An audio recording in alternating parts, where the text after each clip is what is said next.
오늘 하나님께서 우리에게 주시는 말씀은 에베소서 4장 17절에서 19절까지 말씀입니다. 에베소서 4장 17절에서 19절까지 말씀입니다.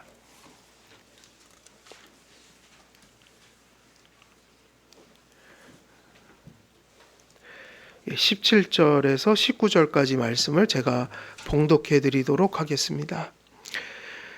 그러므로 내가 이것을 말하며 주 안에서 증언하노니 이제부터 너희는 이방인이 그 마음에 허망한 것으로 행함같이 행하지 말라. 그들의 총명이 어두워지고 그들 가운데 있는 무지함과 그들의 마음이 굳어짐으로 말미암아 하나님의 생명에서 떠나 있도다. 그들이 감각 없는 자가 되어 자신을 방탕에 방임하여 모든 더러운 것을 욕심으로 행하되. 아멘. 오늘 17절에서 19절까지 말씀 중에 오늘 전할 말씀은 17절 하반절 말씀입니다. 17절 하반절 말씀입니다. 그래서 내용을 보게 되면 이제부터 너희는 이방인이 그 마음에 허망한 것으로 같이 행하지 말라. 요 말씀 내용 저희들이 또 이어가도록 하겠습니다. 지금 바울은 지금 17절 하반절을 보게 되면 거기서 우리가 주목해야 될 그 단어가 무엇일까요? 그 주목해야 될 단어가 무엇입니까? 그 17절 하반절에서 오늘 전하는 말씀에서 우리가 주목해야 되는 말씀이 뭐예요? 단어 하나가 있죠. 바울은 거기에 몹시 힘을 줘서 얘기를 하고 있어요. 이방인처럼 행하지 말라 이건데 거기서 그래서 핵심이 이방인이에요. 이게 같습니다.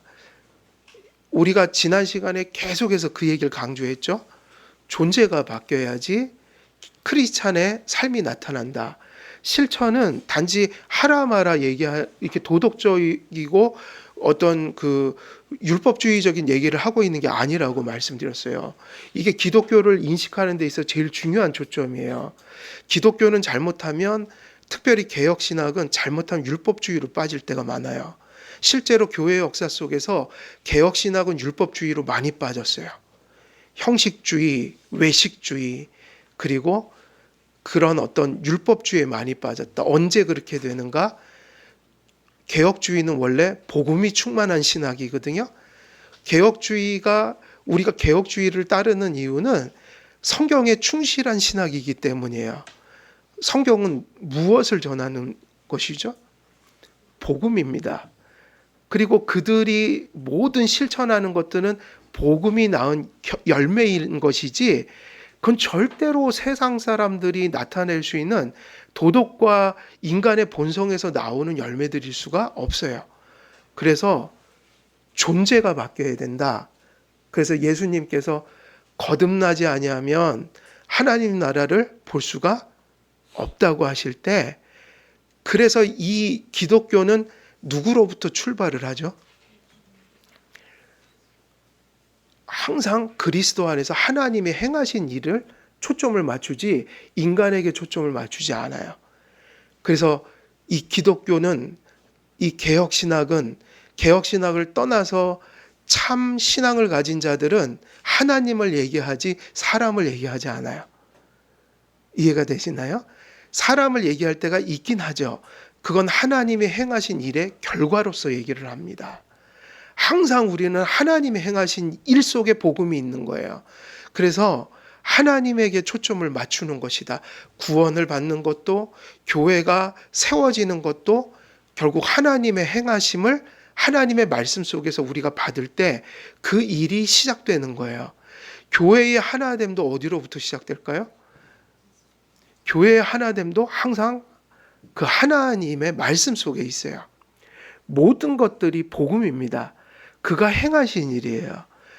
그래서 우리가 존재가 중요하다 그럴 때 사도 바울은 이방인이라는 말을 왜 썼을까요? 이 말을 지금 이걸 가리키려고 쓴 거죠. 예수 믿는 자들이 이런 정체성을 가져야 된다는 것을 그렇지 않은 걸 가지고 대조해서 가르치려고 이방인이라는 말을 끄집어냈습니다. 그래서 이방인이라는 말은 되게 중요해요. 이 얘기가 왜 중요하냐면 그리스도인은 그런 존재가 아니다. 그러니까 이제 무슨 얘기를 하죠? 너희는 이방인이 아니니까 또 실천적인 얘기를 하는 거예요. 이방인처럼 어떻게 하지 말라? 행하지 말라. 그러니까 이방인들은 이방인이니까 이방인처럼 사는 거고 그리스도인들은 그리스도인이니까 그리스도인처럼 사는 거예요. 그래서 뭐와 뭐를 대조시켜 버렸죠?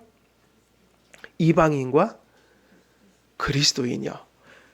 그래서 부정적인 얘기를 하지만 우리는 여기서 긍정적인 얘기를 가져와야 돼요. 이방인은 지금 부정적 얘기를 하고 있는 거거든요. 근데 여기 중요한 진리가 있어요. 실천을 얘기할 때 앞에서 얘기한 것처럼 존재가 그의 삶을 결정한다. 그래서 우리가 실천하려면 삶을 열매를 맺으려면 내가 바로 믿고 있는지를 먼저 돌아봐야 된다. 내가 예수님을 바로 믿고 있나? 내가 어떤 내용을 믿고 있나? 이거를 계속 돌아봐야 돼요. 그래서 우리가 회개하는 것도 얼마나 감사한 거냐면 여러분 회개하라 이 얘기가 믿음이 없는 자에겐 아무 의미가 없어요.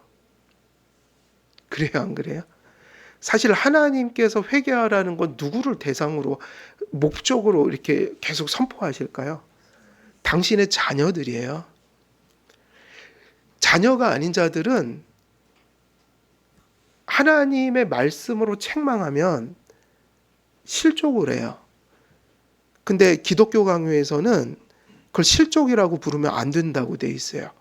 실족은 이게 실족이에요. 성경을 잘못 가르쳐서 사람을 사망의 길로 가게 하거나 틀린 얘기를 해갖고 상처를 줘갖고 넘어지게 하는 거. 근데 그거는 실족인데 바른 얘기를 전했는데 그 사람이 안 받아들여서 넘어지는 건 그건 실족이라고 부르면 안 된다. 이제 저희가 기독교 강요 3권 이제 들어갔는데 3권에 들어가면 그 얘기가 많이 나와요. 그래서 실족을 아무데나 갖다 붙이는 게 아니에요. 하나님의 말씀을 전했는데 그게 내가 못 받아들여서 넘어지는 건 실족이 아니에요. 그건 불신이지. 그건 악한 거라고요. 실족은 악한 잘못된 말씀이나 타인의 잘못된 행동으로 그 사람이 피해자가 돼서 넘어지는 거를 뭐라고 한다고요? 실족이라고 하는 거예요. 근데 하나님은요, 왜 사람들에게 방망이로 내리치듯 그런 매서운 하나님의 그 경계의 말씀들을 성경에 가득 써놨냐면 그것이 다 누구에게 유익하기 때문이에요. 그걸 받을 사람들이 있단 말이에요. 하나님은 사랑해서 그걸 들려주시는데 그 말씀이 받아들여지는 건 택함 받은 자들이고 믿음이 지금 가슴 속에 존재하는 사람들인 거야. 그래서 어떤 사람이 택함 받았지만 늦게 돌아오면 그 늦게 돌아온 그 시기만큼 끊임없이 하나님을 거스르고 산 인생에 그걸 남기고 사는. 그러니까 중요한 건 하나님은 우리가 바르게 살 때는 또 격려의 말씀을 주시고 잘못 살 때는 책망의 말씀을 주시는데 그래서 성경에는 하나님은 우리를 사랑하는 아버지여서 그가 사랑하는 자마다 뭐를 한다고 기록이 돼 있어요? 징계하노니. 그래서 우리는 그 말씀을 하나님의 사랑으로 받아야 돼요. 시기적절하게. 항상 하나님은 우리에게 징계하시는 분은 아니에요. 그러나 내가 잘못할 때는 그 말씀이 나를 살리는 말씀이라는 걸 기억해야 돼요. 근데 그게 사랑이라는 얘기예요. 누가 돌아오냐면 그 말씀을 듣고 하나님이 택하시고 믿음 준 자들이 돌아온다. 하나님은 당신의 자녀들을 살리기 위해서 이 세상 속에서 그 말씀이 항상 거스르지만 늘 들려주고 계신다. 그래서 우리가 이방인이다 이럴 땐 이방인들은 그 말씀을 받을 수가 없습니다. 기뻐할 수도 없고 하나님의 말씀 때문에 우리가 좀 그런 삶이 돼야 되잖아요. 기쁜 이유가 뭐죠? 궁극적인 거. 물론 뭐 궁극적이지 않은 것도 일반 은총, 그리고 하나님께서 현실 속에서 주는 잔잔한 은총들이 많죠. 오늘도 우리들이 감기 안 들었으니까 여기 이렇게 또 나와서 이것도 은총이에요. 저는 요즘에 감기 안 드는 게 은총 같아요. 정말 삶이 멈춰버리잖아요. 회사도 못 가고 예배도 못 드리고, 저 같은 목사들은 감기에 걸리면 안 돼요. 예배를 잘못하면 못 드릴 수도 있는데 8년 동안 아직 한 번도 주일날 감기 때문에 예배를 인도하지 못한 적은 없는 것 같아요. 저는 너무 감사해요, 그게. 그런데 그건 감사해야 돼요. 그런데 궁극적인 감사는 하나님 때문에 우리가 감사하고, 일이 좀 안 돼도 주님 때문에 감사하고, 또 슬픈 것도 왜 슬프야지 정상인 거예요? 주님 앞에서 어떤 이유 때문에 내가 슬프기도 하고 고민도 하고, 이게 그리스도인인 거죠. 그러니까 이것이 사도 바울의 그 말씀 속에는 그것이 너무 명확하게 선이 그어지고 있는 거예요. 이방인들에게는 그것이 있을 수가 없어요. 이방인들은 내가 살고 죽는 이유가 뭐죠? 내가 살고 죽는 이유가 뭐죠? 어디에 있죠? 세상에 있고 나에게 있는 거죠. 사는 이유도 나에게 있고 죽는 이유도 나에게 있어서 다 모든 것이 내가 기준이 돼서 살기도 하고 죽기도 하고 웃기도 하고 슬퍼도 하고 그러는데, 그리스도인은 그러면 안 된다는 거예요. 그리스도인들의 삶의 기준은 누구신 거예요? 그리스도신 거예요. 하나님이신 거예요. 그래서 예수께서 내가 피리를 불어도 너희가 춤추지 아니하고 내가 애곡을 하여도 너희가 슬퍼하지 아니했다. 주님과는 상관없는 삶을 사니까 현실에서 좀 잘 되면 우쭐하고 교만하고, 삶에서 좀 뭐가 안 되면 또 절망해갖고 다 끝난 것처럼 살고, 모든 삶의 이유가 현실이에요. 현실. 근데 우리도 현실은 있어요, 없어요? 심지어는 현실을 열심히 살아야 됩니까? 안 살아야 됩니까? 또 현실을 누리는 게 죄입니까? 아니에요. 하나님이 각자에게 준 현실을 누려야 돼요. 아니, 왜 누리라고 주신 거지? 밥은 왜 있죠? 먹으라고 있는 거죠. 먹는 게 죄예요? 아니라고요. 그런데 그걸 누리다가도 궁극적인 거 있잖아요. 내가 오늘도 이렇게 사는 게 주님 때문이지 감사할 줄도 알고, 그게 잘 돼도 이건 주님이 주신 거니까, 이건 나로부터 온 게 아니니까 겸손할 줄도 알고, 그리고 삶이 좀 어렵더라도 이거 잃는다고 다 끝난 건 아니야. 왜냐하면 나는 이것 때문에 죽고 사는 건 아니니까. 있을 때 좋지만 없어도 난 살아. 왜 그렇죠? 누가 함께 해주시니까 그런 거예요? 하나님이요. 내 자식 성적이 좀 떨어져도 그 새끼 죽은 게 아니라고요. 누구 자식이에요? 내 자식이기 전에 누구 자식이에요? 하나님이 다 당신의 뜻대로 내 새끼도 끌고 갑니다. 누구만 그 가슴 속에 있기를 기도해야 돼요.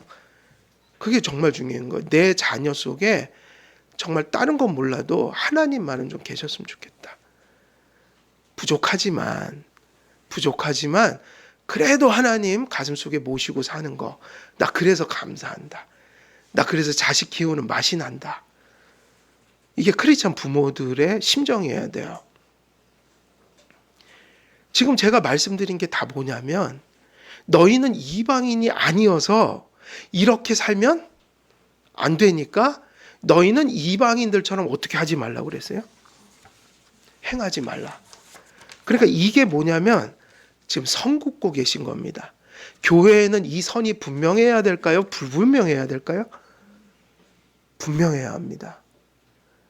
이게 선이 불분명해지면 교회는 세속화돼 버려요. 이게 믿는 자나 안 믿는 자나 똑같고, 믿는 자나 안 믿는 자나 살아가는 게 똑같고, 이러면 이 교회가 아닌 거예요.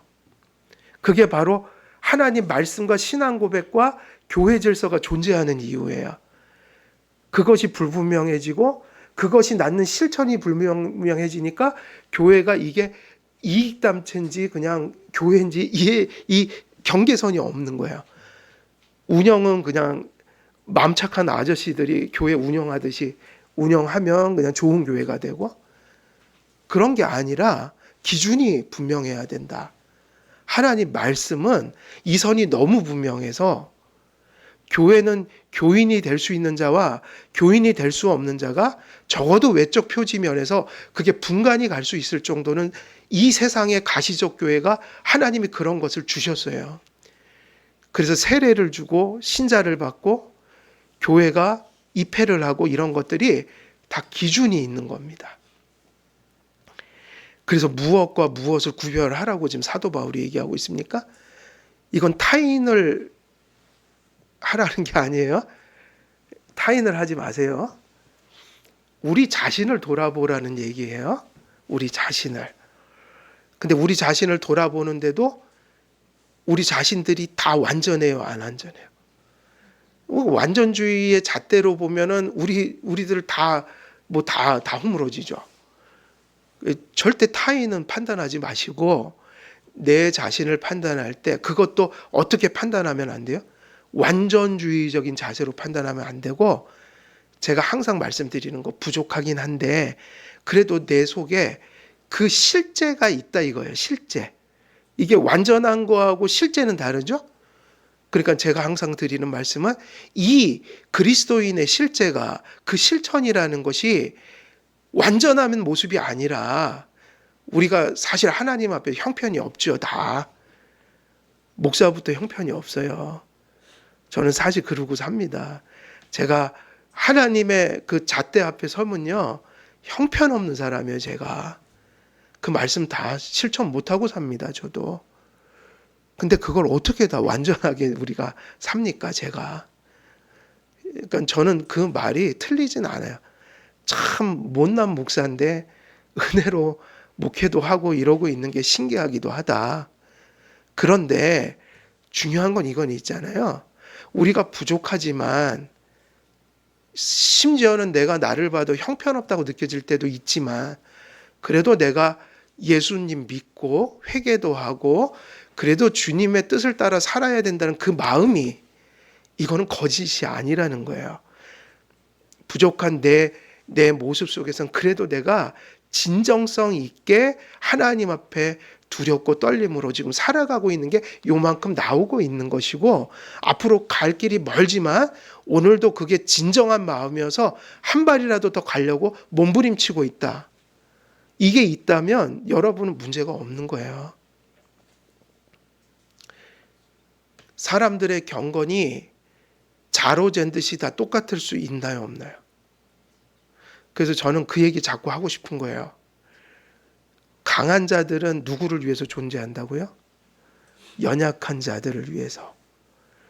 그래서 그 사람들을 위해서 우리가, 내가 강하면 그 사람들한테 자꾸 나눠주면 돼요. 이해되십니까? 그래서 그게 누구 거냐면 내 것이 아니라, 삼투압 아시죠? 삼투압이죠.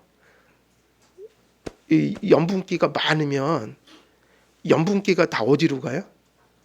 약한 대로. 이게 자연의 이치잖아요. 우리 몸이 삼투압으로 움직이더라고요, 보니까. 이게 삼투압이 엄청 중요한 원리예요, 보니까.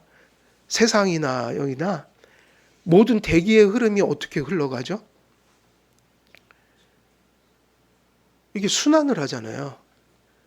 공기가 뜨거워지면 위로 올라가고 낮아지면 또 비중이 무거워져서 내려가는데, 빈자리를 어떻게 해요? 계속 채워주잖아요.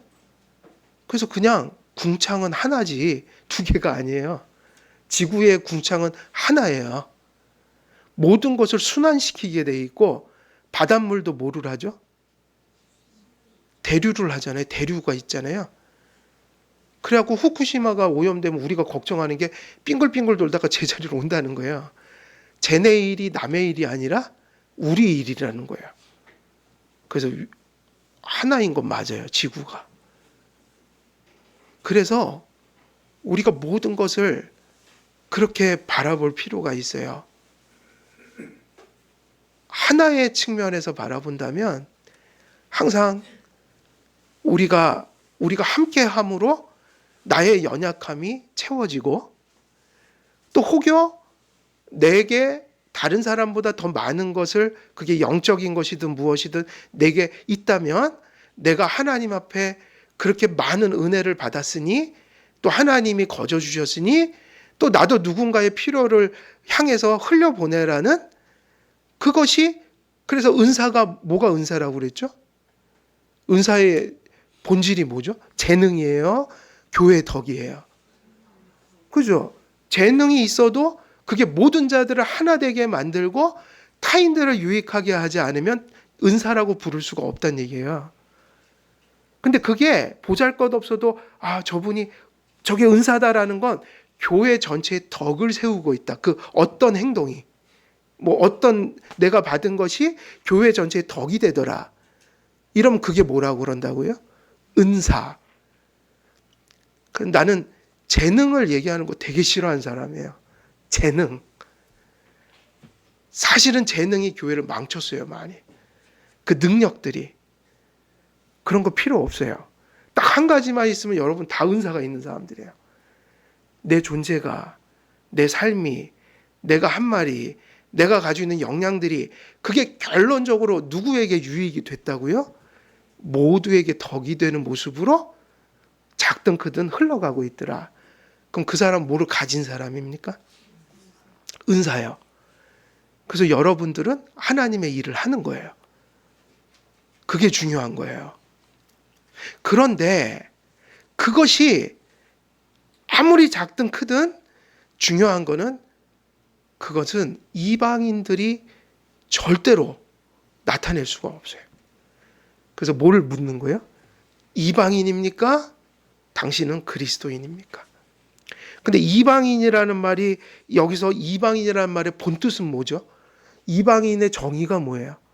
원래는 구약 시대에는 누가 하나님 백성의 표였어요? 예표? 이스라엘의 혈통적인 이스라엘. 그러니까 이스라엘 백성이, 그들을 기준으로 해서 이스라엘 사람 아닌 사람들이 뭐가 되는 거예요? 이방인. 그래서 그들은 피를 가지고 업신여겼다고요. 아주 극소수의 사람들이 들어오긴 했어요. 이방인들이, 극소수의 사람들이 할례를 받고 개종을 하기도 하고.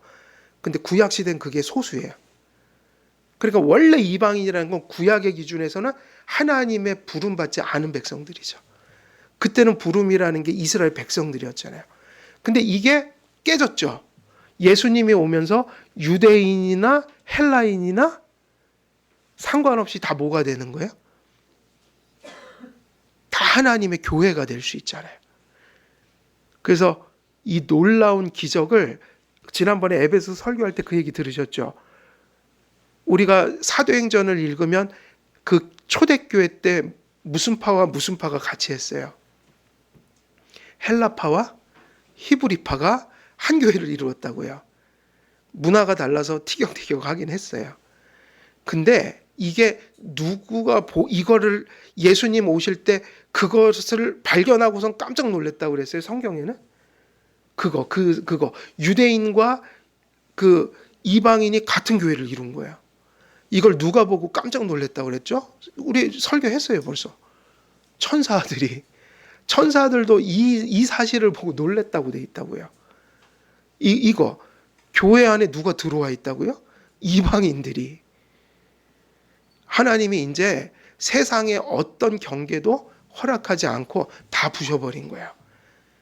유대인들에게 가장 큰 경계는 뭐죠? 이방인과 유대인의 경계는 뭐예요? 이방인인 거. 혈통이 타민족인 거. 근데 예표의 시대가 끝났잖아요. 신약교회는 그래서 뭐가 없다고 그랬죠, 제가? 신약교회는 학연도 없고 지연도 없고 계층도 없고 사회에서 거는 모든 선들이 다 지워져야 되는 곳이 어디예요? 교회야. 그러니까 초대교회 때 성령의 권능으로 무슨 기적이니까 우리가 성경 보면서 그거를 위해서 수많은 일들이 벌어졌는데 그거를 기적이라고 얘기하는 거 헛된 걸 자꾸 추구해요. 뭐가 기적이었냐면 헬라파와 히브리파가 같이 형제님, 자매님 하면서 교회가 돼버린 거예요. 이거는 천사들도 깜짝 놀랐다. 그러니까 우리가 지금 얼마나 성취된 모습으로 얼마나 하나님의 큰 은혜 속에서 신약의 경륜을 지금 경험하고 있는가. 그래서 교회에는 예수 그리스도 외에 어떤 경계도 존재할 수 있나요? 없나요? 없어요. 예수 믿는 이유 때문에 사랑하는 겁니다. 그거 외에는 다른 이유가 없어야 돼요. 더군다나 교회는 연약한 자도 있고 강한 자도 있는데 그것도 문제될 필요가 없는 게 강한 자들이 누구를 위해서 존재한다고요? 그래서 평준화를 이루어야 되는 거예요. 너와 내가 다른 게 아니라 우리는 같은 거라고요. 예수의 이름으로 내 것이 너에게 흘러들어가게 만들어놨으니까 이것이 흘러들어가면서 네가 채워지면서 네가 나와 똑같은 형제와 자매가 되는 거예요. 그게 교회의 정신이에요. 근데 이 모든 것들이 이방인들에게 나타나지가 않으니까 먼저 이방인의 존재를 얘기해 주면서 모처럼 행하지 말라? 이방인처럼 행하지 말라. 이 얘기는 뒤집으면 긍정이 되죠. 너희들이 이방인이 아니야. 너희들은 예수가 가슴 속에 있는 하나님의 자녀들이야. 너희들이 조금 부족할지라도 너희 속에 엄청난 일이 벌어졌어. 누가 거하신다고 그러는 거야? 성령이. 그러니까 너희들은 어떻게 살아야 돼? 이 얘기예요. 그리스도인처럼 살아야 돼.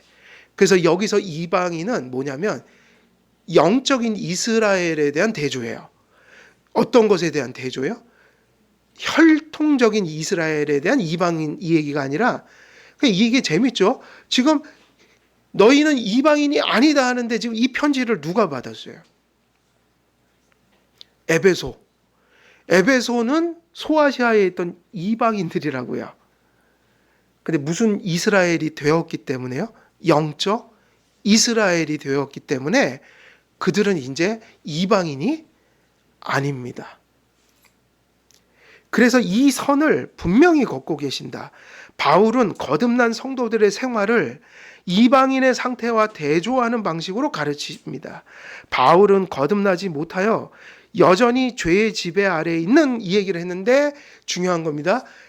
이방인이 아니라면 여러분은 뭐의 지배는 받으면 안 돼요? 죄의 지배. 여죄는 있다고 했죠? 여전히 죄도 짓고 회개도 필요하지만 여러분들이 이방인들처럼 뭐의 지배를 받으면 안 돼요? 죄에. 그 얘기는 뭐냐면 그분을 보니까 죄와 싸움이 없어요. 싸움이 없다는 얘기예요. 어떤 일이 벌어져도 죄에 대해서 투쟁하는 마음이 없어요. 그럼 이 정도가 되면 이건 그리스도인이 아닌 게 맞죠? 그래요, 안 그래요? 어떻게 그리스도인이 죄와 이렇게 직면을 해서 싸우지 않을 수 있냐고요? 두 번째, 그래도 부족해도 비록 매일 죄와 투쟁하고 고뇌하지만 그 사람 속에 생명의 실제가 있으니까 그리스도인만 할 수 있는 그 일을, 그게 크던 작던 그 사람 속에 그런 일들의 실제가 존재해야 됩니까? 안 해야 됩니까? 해야 되죠. 그래서 우리가 아무리 부족하고 연약해도 우리는 그래도 예배를 드리는 존재로 서 있다고요. 물론 그게 얼마나 성숙하냐 덜 성숙하냐 이거는 이제 또 문제지만 그리스도인이 예배자가 아닐 수는 없는 거예요. 그 정도로 산다면 그는 크리스찬이 아닌 거예요. 근데 여기서 제일 중요해지는 거, 우리가 때론 넘어지는데 죄를 졌다. 그러면 적어도 이방인이 아니기 때문에 뭐를 하죠? 회개를 하잖아요. 이런 것들이 다 뭐의 지배 속에서 벗어났다고요? 예, 성숙해져야 될 과제가 있는 거지. 적어도 지배력을 벗어난 사람에게는 지금 말씀드린 이 세 가지 실제가 있어요. 물론 연약한 사람도 있고 강하게 나타난 사람도 있긴 하지만. 그래서 이런 죄의 지배 아래에 있는 자들을 바울은 뭐라고 부르죠? 그것을 가리켜 이방인이라고 불러요. 그러니까 세상 속에서 아무리 도덕적이고 자선 사업을 막 하고 대단한 삶을 살아도 그에게 예수가 없으면 이방인의 전형적인 삶의 형태가 존재할까요, 안 할까요? 도덕성과 상관없이 예수 믿는 사람에게 나타날 것이 안 나타난다는 거예요. 제가 품위가 있고 교양이 있고 도덕성이 충만한 저 세상의 이방인들과 대화를 나누면서 경험하는 게 그거예요. 도덕성은 저보다 뛰어나죠, 당연히. 삶의 그 절제력도 대단해요. 근데 누구는 없어요? 그래서 답답해지기 시작해요. 그 모든 좋은 것들이 자꾸 하나님을 부정하는 쪽으로 가니까 처음에는 존경스럽다가 역시 이방인이구나. 역시 하나님 안 믿는 사람이네. 이렇게 되는 거라고요. 그래서 그거는 세상적인 어떤 잣대로 그것을 가져올 수가 없어요. 이방인과 예수를 믿는 사람은 정말 다른 존재예요. 그래서 이 이방인의 삶의 전형적인 특징을 뭐라고 하냐면 도덕성이 많고 대단한 일을 하고 교양이 많더라도 반드시 이방인들은 기독교인의 삶의 표준에 비교를 하면 성경대로 하면 어디로 가는 거예요? 성경에 뭐라고 기록해놨죠? 그 이방인들의 전형적인 성품적인 특징, 삶의 특징, 그걸 뭐라고 그러냐면 마음에 허망한 것으로. 제가 가끔은 인문학 책들을 읽어요. 그 엄청난 석학들이 내가 고민하는 문제의 주제를 풀어가는데 대단한 걸 풀어가죠. 논리적으로. 과학도 동원되고 꼭 끝에는 진화론으로 끝나고 무신론으로 끝나고 그 성경을 완전히 짓밟는 얘기로 항상 결론은 끝나요. 왜냐하면 하나님을 안 믿으니까 그 사람들이. 대단한 지식을 가지고 몹시 반성경적인 항상 결론을 내니까 항상 그 가슴 속에는 이런 사람들이 하나님 믿었으면 그 학식을 가지고 나한테 도움을 더 줬을 텐데 항상 뒤는 구리고 뒤는 뭔가 허무하고 이게 뭔가 고구마 먹은 것처럼 답답하다. 저 학식을 가지고 저렇게밖에 결론을 못 낼까?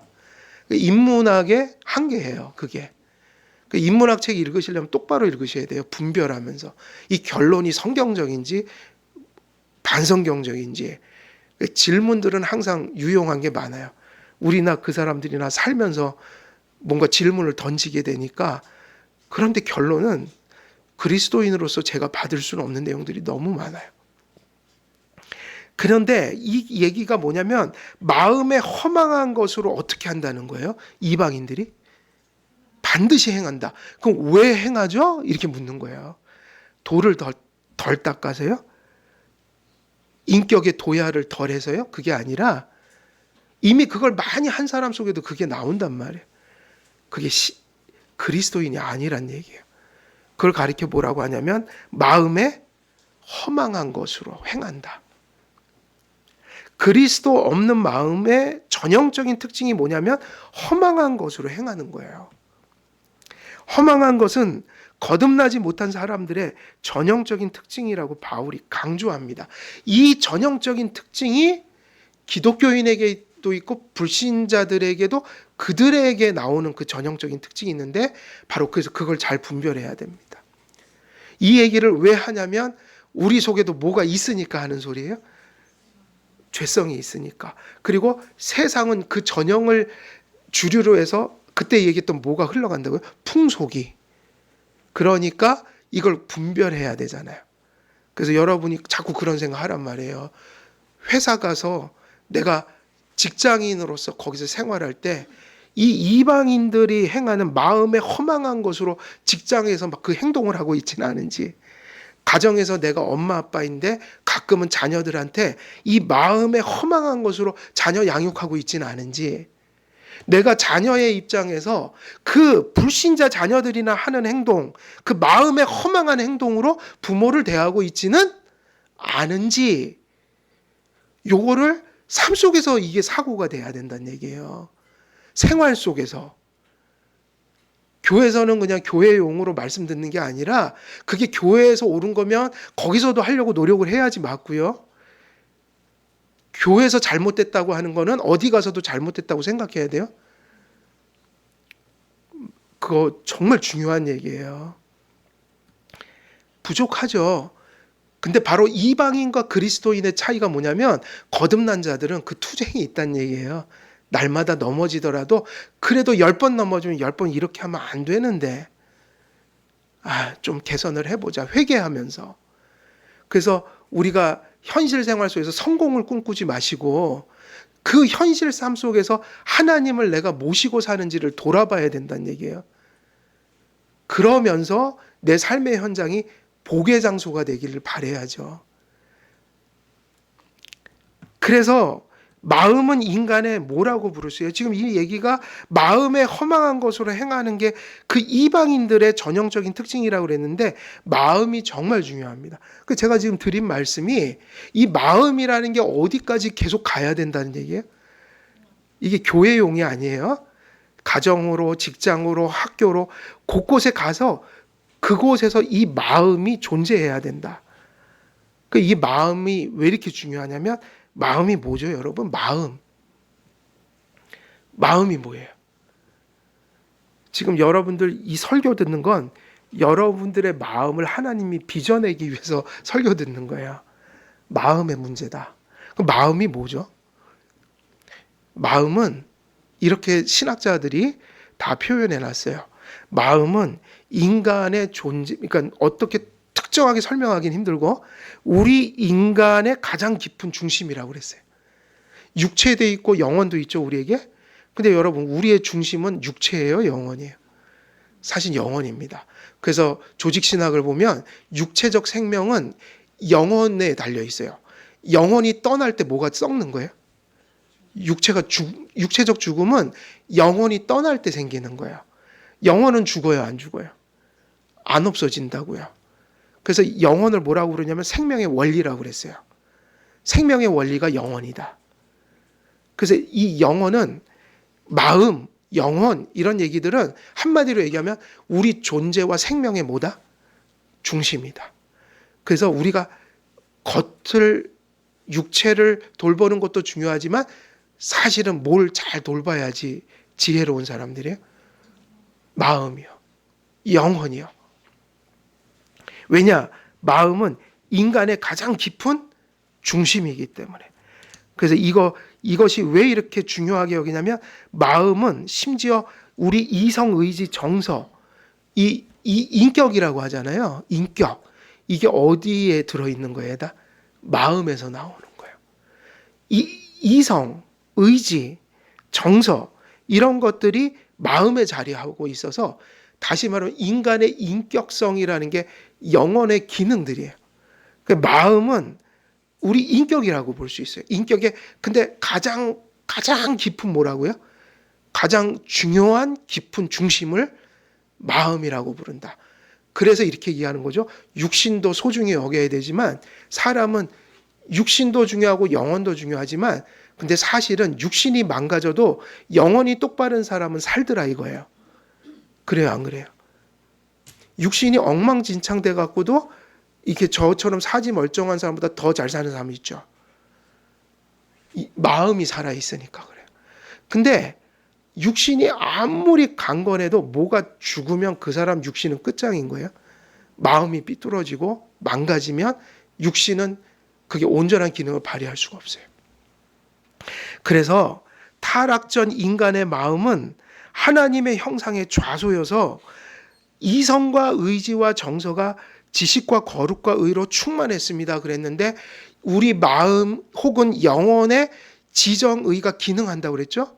근데 하나님의 형상은 주님을 닮은 선한 것이라고 한다면 우리의 지정의가 마음의 기능이라고 한다면 하나님 형상의 좌소가 어디 있다고 그랬죠? 우리의 영혼 혹은 마음 속에 하나님 형상이 하나님이 그렇게 주셨다. 그럼 원래 타락하기 전에 우리 이성과 의지와 정서는 다 어떻게 돼 있었어요? 올바랐죠. 하나님 형상으로 충만했다. 그러나 타락 이후에 아담 안에서 모든 사람의 마음이 허망하여져, 이 얘기예요.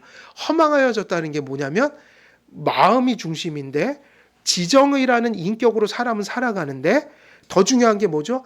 지정의를 가지고 누구를 예배하고 누구를 순종하고 누구와 커뮤니케이션하고 살아가요? 하나님. 그게 인격이잖아요.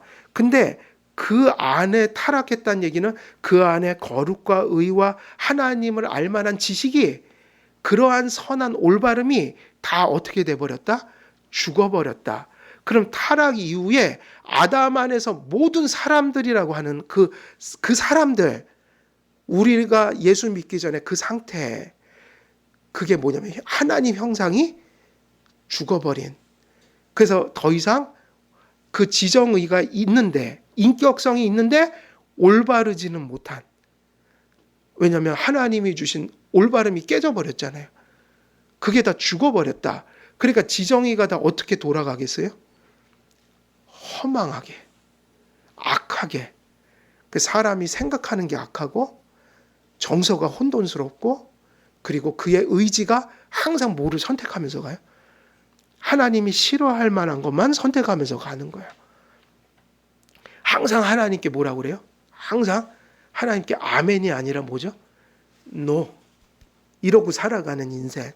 그걸 뭐라고 하냐? 허망하다고 하는 거예요. 그래서 이 말씀이 여기 다 조직신학이 다 들어있어요. 마음에 허망한 것으로 행한다, 그들이. 맞죠? 우리도 예수님이 안 계셨으면 마음에 허망한 대로 좀 살아가는 거예요. 마음의 허망함이 뭐냐? 그의 지정의에 온갖 더럽고 부패한 것으로 가득 차서 의지가, 그의 정서가, 그의 또 이성이 오퍼레이션 될 때마다 인격에서 더러운 것들이 쏟아져 나온다. 물론 아주 도덕으로 치장한 화려한 것들을 막 이렇게 할지는 모르지만 하나님 보실 땐 그게 다 오물들인 거예요. 오물과 같은 거. 선한 것을 해도 세상 사람들은 겸손할 수가 없어요. 예수님을 모르니까. 그들은 은총으로 선하게 사는 게 아니라 자기의 의를 가지고 그걸 세우기 위해서 사니까 세상 사람들은 어떤 착한 일을 하면 늘 교만해진단 말이에요. 그러니까 어떤 것도, 선한 것조차도 그들은 또 심판받을 이유가 돼요. 왜? 선한 것을 한 만큼 뭐를 쌓아가니까. 의를요. 하나님 제일 싫어하는 게 자기의예요. 기독교인들만이 그렇게 살아요. 주님이 주신 것으로 살아갑니다. 제게 어떤 열매가 맺혔든 이건 제 본성에서 나올 수 있는 게 아니라 주께 값없이 받은 겁니다. 그래서 성도들은 선한 일을 하면 교만하지 않아요. 감사를 하죠. 교만한 게 아니라 뭐를 한다고요? 감사를 하죠. 그러니까 허망한 것으로 행한다는 얘기는 무슨 얘기죠? 아담 안에서 모든 사람이 부패해져서 하나님 형상이 다 파괴돼 버리니까 그 인격에서 더러운 것들이 흘러 넘치더라. 전에 학교 다닐 때 어떤 목사님이 설교를 하는데 그러는 거예요. 이 속에 이 속에 그냥 이 몸에 똥만 나와요. 똥만 나와요. 이러는 거예요. 한탄하면서. 그렇게 표현했어요. 이 똥만 나온대요. 입을 벌리면 똥이 나오고 생각하면 여기서 똥이 나오고. 근데 그 얘기가 틀린 게 아니에요. 그게 이 얘기예요. 허망한 것으로 행하지 말라. 근데 원래 사람은 다 원래 이게 원래 원죄예요. 우리도 은혜를 받지 못했다면 이러고 살고 있는 것인데 왜 이 얘기를 성도들에게 지금 에베소 성도들에게 하고 있는가? 뭐가 남았으니까. 여죄가 남았으니까 가끔은 이방인이 아닌데 모처럼 살아가는 거죠. 이방인처럼 자기도 착각하는 거예요. 독수리처럼 살질 않고 하도 닭장 속에 이렇게 갇혀서 사니까 세상 속에서 맨날 그런 병아리 막 닭들만 보고 사니까 자기가 뭐라고 생각하는 거예요? 닭이라고 착각해갖고 이게 날면 되는데 안 날른다고요. 맨날 그 소리만 하고 쟤네들도 저렇게 살아요. 다 저렇게 사는데요? 나도 못 살죠. 근데 그게 아니라 좀 펄럭여 보라고요. 한 번만 좀 이렇게만 해보면 금방 알아요. 그냥 막 올라간다고요. 왜냐? 존재가 여러분 닭이 아니라 뭐라고요? 독수리라고요. 근데 그 여죄가 있어서 세상이 하도 그 풍속이 강력하잖아요. 그러니까 자기를 뭐로 생각하는 거예요? 닭이라고 생각하는 거예요. 그러니까 사도 바울이 그걸 깨우치는 거예요. 너 이방인들 아니다. 날라라, 비상해라, 다르다, 저존재들이 아니다. 그래서 허망한 것이 뭐예요? 하나님의 형상이 다 파괴된 모습.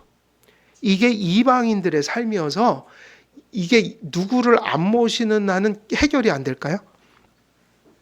예수님. 예수님. 이게 답인 거예요. 그래서 예수님 믿느냐? 안 믿느냐? 그 이제 요즘에 보니까 이 기독교의 정체성이 흐려지니까 오히려 교인들이 누구를 부러워하면서 살아요? 세상 사람들을. 와, 하나님이 보시면 막 원통해 하실 것 같아요. 세상에 세상 사람들이 부럽대요. 뭐가 그렇게 부러우셔요? 세상 사람들이 그렇게 부러우셔요? 하나도 안 부러워요. 왜 독수리들이 닭들을 부러워하냐고요. 원래 누가 누굴 잡아먹어야 정상이에요? 독수리가 닭을 잡아먹잖아요. 맹금류잖아요. 잡혀먹을까봐 죽을까봐 막 법을 떨고 이러고 살고 있더란 말이에요. 허망한 것은 결국 뭐라고 이 말을 바꿔 쓸 수 있어요? 허망한 것은 거듭나지 못한 사람들의 전형적인 뭐예요? 특징. 마음은 인간의 가장 깊은 중심이다. 그래서 우리가 이 올바름을 예수님께서 회복시켜 주신 게 구원이니까 성도들은 당연히 이제 비록 여죄가 있고 부족하더라도 사실은 이게 정답이에요. 자꾸 옛사람 새사람 얘기하면 옛사람 옆에 새사람 있다고 하는데 그게 아니라 옛사람은 사실은 어디에 이미 못이 박혀 죽은 거예요. 십자가에 못 박혀 죽은 겁니다. 여죄가 남아서 아직 우리가 범죄는 하지만 여러분의 존재는 옛사람이 아니에요. 새사람이에요. 그래서 고린도 후서 5장 17절에 보면 이전 것은 지나갔으니 보라 새 것이 되었도다 그랬는데 옛 것이 아니라고요. 섞여 있는 게 아니라고요. 그래서 후쿠마라는 신학자도 옛사람이 자꾸 살아있다고 하면 그 그리스도인이 아닌 거예요. 죄성이 차라리 남아있단 말이 더 맞아요. 새 사람과 지금 죄성이 동거하니까 가끔 연약한 사람이 이렇게 넘어지는 거지 옛 사람이 새 사람과 지금 두 인격이 있는 게 아니라고요. 그래서 모든 인생의 마음이 허망하여진 것이다. 허망하다는 뜻이 무엇일까요? 허망한 거. 이거는 진리와 타당성이 없는 걸 뜻해요. 허망하다는 게 무슨 뜻이라고요?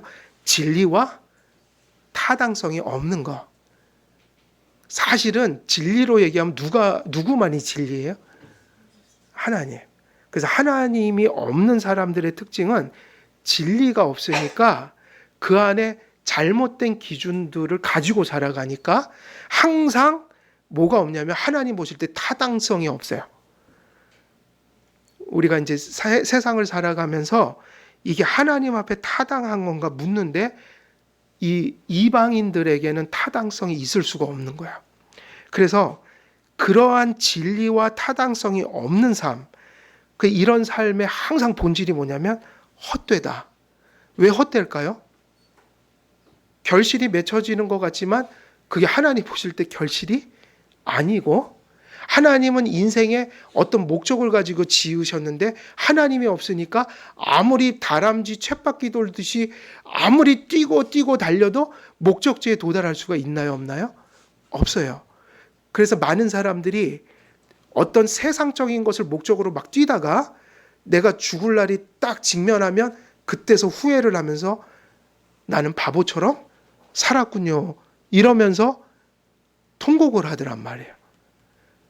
왜냐하면 세상에는 목적지가 있어요, 없어요? 없다고요. 목적지는 누구 안에만 있어요? 그리스도 안에. 그래서 예수님 믿는 사람들이 죽음을 평안하게 죽을 수 있는 거예요. 헛되다. 그 특징이 뭐냐? 헛되다. 끝이 없다는 거예요. 끝이 깨끗하지 않다는 거예요. 끝이 좋지 않다는 거예요. 그래서 세상에서 아무리 많은 것을 성취했어도 그들 속에 뭐가 있는 거죠? 공허함. 그래서 사실은 여러분은 뭐 가정생활, 또 직장생활, 사회적인 지위, 여기서 어떤 그런 공허를 없애려고 하면 반드시 실패하게 돼요. 공허함은 거기서 해결하는 게 아니에요. 누구를 모실 때 공허함이 없어지는 거예요? 예수님이요. 그래서 이 허망하다는 것이 진리와 타당성이 없다, 헛되다, 혹은 또 그렇기 때문에 이게 그 타락하고 부패한 것의 본질이기 때문에 이 말 자체가 타락을 의미하기도 해요. 허망한 것으로 행한다는 건 무슨 마음으로 행한다는 거예요? 타락한 마음으로 행한다. 이런 삶 속에는 언제나 이게 따라다니는데 언제나 무능해요. 왜냐하면 여기서 얘기하는 하나님이 말씀하시는 능력은 생명의 능력을 얘기하는 거예요. 세상에 많은 힘을 가졌어도 하나님 관계가 삐뚤어져 버리면 항상 어떤 면에서 무능해요? 영적으로 무능한 삶을 살게 돼요. 도덕적으로 완전히 무능한 삶을 살게 돼요. 우리의 영적이고 도덕적인 그리고 내적인 평강, 기쁨, 감사, 여기서 나오는 모든 능력들은 생명에서만 나올 수 있는 것들이에요. 그래서 허망한 것으로 행한다는 것은 그 사람이 어떤 삶을 산다는 말로 바꿔 쓸 수도 있어요. 무능한 삶을 산다. 유능한 삶, 이런 건 세상적인 걸 얘기하는 게 아니에요. 교회에서는 다른 걸 얘기하는 거예요. 하나님 관계를 바르게 세워서 하나님 보시기에 우리가 하나님이 이루라고 하시는 그 일을 이루면서 사는 그 사람의 신앙적, 윤리적 상태를 의미한다. 이것을 교회에선 능력이라고 하니까 우리는 타락할 때 무슨 힘을 잃어요? 이 힘을 잃는다고요. 그래서 이런 것을 가장 잘 보여주는 게 삼손 얘기예요. 삼손이 나실인으로서 하지 말아야 될 걸 하면서 최종적으로 머리까지 잘릴 때 그가 뭐를 다 잃어버렸어요? 이스라엘을 하나님의 뜻을 이루기 위해서 주신 사사의 능력이 그에게 다 제거돼 버렸어요. 근데 한번 생각해 보세요. 사사로서 그 삼손이 모든 능력을 잃은 것이 무엇 때문이었죠? 죄 때문이었잖아요. 죄 때문에 모든 능력을 상실했다고요. 그래서 마음에 허망한 것으로 산다는 것은 어떤 얘기를 담고 있기도 해요? 철저히 하나님 보시기에 신앙적인 의미에서 철저히 무능한 삶을 살게 된다. 이런 것을 의미하게 돼요.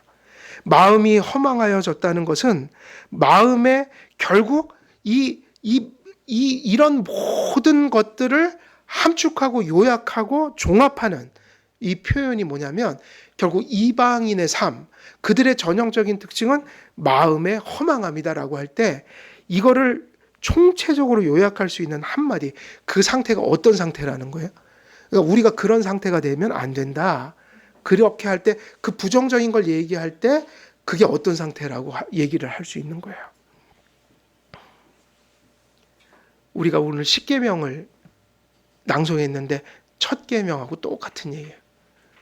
나 외에는 다른 신을 내게 두지 말라고 할 때 바로 이 무능한 이 허망한 삶이 뭐냐면 가슴에 마음속에 누구를 두기 싫어하는 마음인 거예요. 그게 바로 허망한 마음이에요. 그러니까 조금 이해가 더 잘 되실 거예요. 이게 뭐 이방인의 삶이 뭐냐 너무 구체화되면 아유 저 사람 삶이나 내 삶이나 별 차이도 없는 것 같은데 이렇게 보통 갈 확률이 높아요. 근데 되게 큰 차이가 있어요. 비록 보면 그 사람이 그 사람 같아도 그렇지 않아요. 이 말씀의 가장 중요한 본질은 이거예요. 마음에 누구 두기 싫어하는 삶을 모든 영역에서 산다는 거예요. 하나님이요. 내 마음에도 두기 싫어하고 내가 직장 생활할 때 거기 두기 싫어하고 가정생활, 학교생활 모든 삶의 영역 속에 누구 두기를 싫어하는 거예요. 하나님 두기를 싫어하는 게 그게 바로 뭐냐면 거듭나지 못한 마음이에요. 그것이 바로 뭐냐면 타락한 자의 특징인 마음의 허망함이에요. 그래서 지금 성경은 부정적인 얘기를 하지만 우리들을 격려하고 있는 거예요. 너희들 가슴 속에는 너희들이 자기를 생각할 때는 꼭 대단하지 않은 존재처럼 거의 뭐 믿지 않는 자나 믿는 자나 별 차이가 없는 것처럼 생각하지만 그게 아니다. 네가 가지고 있는 엄청난 은혜가 뭔지 아느냐? 네가 마음속에 누구를 두기를 원한다는 그 믿음, 하나님 두기를 원하는 믿음, 그게 저들과 너를 가르는 그러한 선이다. 근데 그게 얼마나 중요하냐면 거기서부터 너는 무언가 할 수 있는 사람인 거야. 그러니까 너는 그리스도인이니까 하나님을 모신 사람이니까 바보처럼 저렇게 이방인처럼 살지 말고 너는 네가 가진 정체성과 존재에서 나오는 그 삶대로 그걸 누리면서 살아. 지금 이걸 가르쳐 주고 있는 거예요. 이것을 우리 삶의 구체적인 정황들 속에서 계속 우리는 많이 생각해야 돼요. 왜냐하면 여러분의 삶은 각자의 삶이 다 달라서 이걸 회귀를 할 수는 없어요. 이게 맞고 저게 틀리고 이거를 다 잣대 재듯이 이렇게 할 수가 없고 그것은 이 원리에 비춰서 각자가 처한 상황을 본인이 밝혀야 돼요. 그러면서 적용해 가야 돼요. 그러나 중요한 오늘 교훈은 하나 남아요. 결국 허망한 삶이 뭐다? 우리가 경계해야 되는 삶이 뭐예요? 경계해야 되는 마음이 뭐예요? 하나님 두기를 싫어하는. 저 이방인들은 이거는 불신 수준에서 하지만 우리는 불신은 아니에요. 그러나 생활 속에서 가끔은 우리의 어떤 영역 속에 하나님을 두기를 싫어하는 죄성이 남아있으니까 이것을 우리는 성화의 싸움이라고 하는 거죠. 이러한 정체성이 분명할 때 실천을 얘기하기 시작할 수 있다. 뭐 이런 내용들이라고 할 수 있어요. 오늘 말씀 여기서 정리를 하겠습니다. 오늘은 무슨 내용을 전했죠? 이방인처럼 행하지 말라. 그래서 이방인과 누굴 대조하는 거예요? 그리스도인들. 그래서 그리스도인의 정체성을 이제 드러내려고 이방인의 전형적인 삶을 비춘 거예요. 이것은 하나님 없는 거듭나지 못한 죄의 지배력 하에 있는 사람들의 모습이다. 그래서 이것을 우리가 거울 삼아서 우리가 어떻게 이 존재들과 달라야 하는지, 그리고 또 이런 사람들과 전형적인 다른 모습의 삶을 우리가 어떻게 추구해 가야 되는지를 이런 원리 속에서 지금 가르치고 있으니 우리 한길교회 모든 성도님들에게도 이러한 그리스도인의 정체성이 분명해져서 여러분들의 존재가 그리스도인이기 때문에 그 삶 속에 그리스도인의 전형적인 삶의 특징들이 또 그러한 삶의 열매들이 맺혀지는 그런 삶 사시기를 우리 주 예수 그리스도의 이름으로 간절히 축원드립니다. 은혜로우신 아버지 하나님, 오늘도 사도 바울의 말씀을 통하여 그리스도인과 이방인의 차이가 무엇인지 다시 한번 진리를 전하였습니다. 이 말씀들 속에서 또 저희들이 깨우친 내용들을 우리의 가슴 속에 믿게 하시고 또 순복해 하시며 또 그 말씀이 우리의 심령 속에 성령의 은혜로 살아 아버지 생활 속에 그 말씀을 또 적용하며 열매를 맺으며 그렇게 누릴 수 있는 저희들의 삶이 될 수 있도록 성령으로 충만케 하여 주옵소서. 감사드리오며 우리 주 예수 그리스도의 이름으로 기도드리옵나이다. 아멘.